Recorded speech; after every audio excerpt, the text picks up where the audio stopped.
जय माता दी। नवरात्रि पूजन क्यों किया जाता है?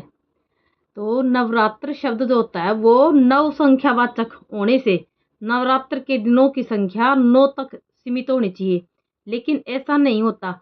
कुछ देवताओं के 7 दिनों के तो कुछ देवताओं के 9 या फिर 13 दिनों तक के नवरात्रि हो सकते हैं।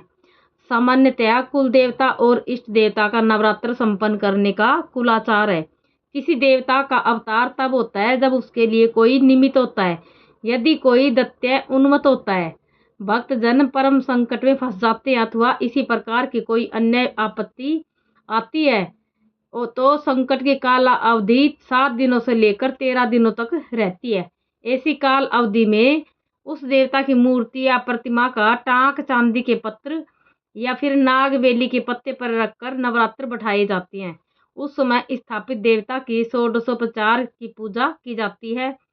अखंड दीप प्रज्वलन, माला बंधन, देवता के महात्म्य का पठन, उपवास तथा जागरण आदि विविध कार्यक्रम करके अपनी शक्ति और कुल देवता के अनुसार नवरात्र महोत्सव संपन्न किया जाता है। यदि भक्त का उपवास हो तो भी देवता को हमेशा की तरह अन्न का नैवेद्य देना ही पड़ता है। इस काला अवधि में उत्कृष्ट आचार के एक अंग के स्वरूप हजामत न करना और कड़े ब्रह्मचर्य का पालन करना भी समाविष्ट है। इसके अलावा पलंग या गद्दे पर न सोना, सीमा का उल्लंघन न करना और पादत्राण न पहनना आदि बातों का भी पालन किया जाता है। आज के युग में सभी बातों का पालन करना व्यवहारिक दृष्टि से असुविधाजनक और कष्टकारी होता है, इसलिए हमें अधिक असुविधाएं न देने वाली बातों का पालन करना चाहिए। इसके लिए ब्रह्मचर्य का पालन, पलंग गद्दे पर न सोना, पहले दिन और आखिरी दिन उपवास करना तथा कलह न करना आदि बातों का पालन अत्यावश्यक है। इससे नवरात्र के फल तो प्राप्त होते ही हैं, साथ ही साथ शारीरिक और मानसिक आरोग्य के लिए भी ये बहुत उपकारक सिद्ध होते हैं। कई बार असोच के दौरान नवरात्र आते हैं, इसके कारण नवरात्र महोत्सव 9 की बजाय 8 दिनों से लेकर 1 दिन तक का भी हो सकता है। कई बार असोच समाप्ति और नवरात्रि समाप्ति एक ही दिन होती है।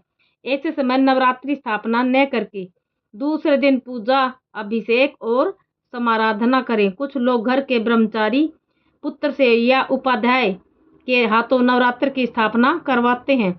ऐसे समय दूध और शक्कर का भोग लगाएं, लेकिन घर में पकाए हुए अनाज का भोग न लगाएं। दूसरे घर का नैवेद्य अग्राह्य रहता है। कई बार नवरात्र शुरू रहते असोच आता है। ऐसे समय ब्रह्मचारी लड़के या गुरुजी द्वारा पूजा और माला बंधन आदि करवा लें। नवरात्र स्थापना भी उनके द्वारा ही करवाएं। पके अन्न का नैवेद्य न दिखाएं। असोच समाप्ति के बाद समाराधना करने में शास्त्र को ऐतराज नहीं रहता। कुछ लोग अल्प ज्ञान के कारण खंडित कुलाचार अगले कुलाचार के समय करते हैं, परंतु यह बात शास्त्र सम्मत नहीं होती। शारदीय नवरात्र खंडित होने पर ज्येष्ठा गौरी का उत्सव चैत्र गौरी के समय और चैत्र गौरी का दोलोत्सव नवरात्र के समय करना शास्त्र सम्मत नहीं होता, अतएव ऐसा ना करें। नवरात्र कुल धर्म खंडित न करके नियमित करते रहने से उस देवता की पूर्ण कृपा परिवार पर बनी रहती है। इससे उस घर पर सहसा आध्यात्मिक, आधिदैविक और आदि भौतिक संकट नहीं मंडराते, और यदि संकट आ भी जाए तो वह तीव्र न होकर सौम्य बन जाता है।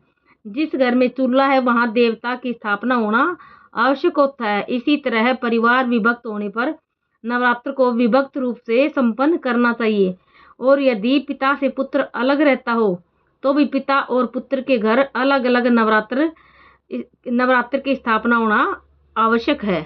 जय माता दी।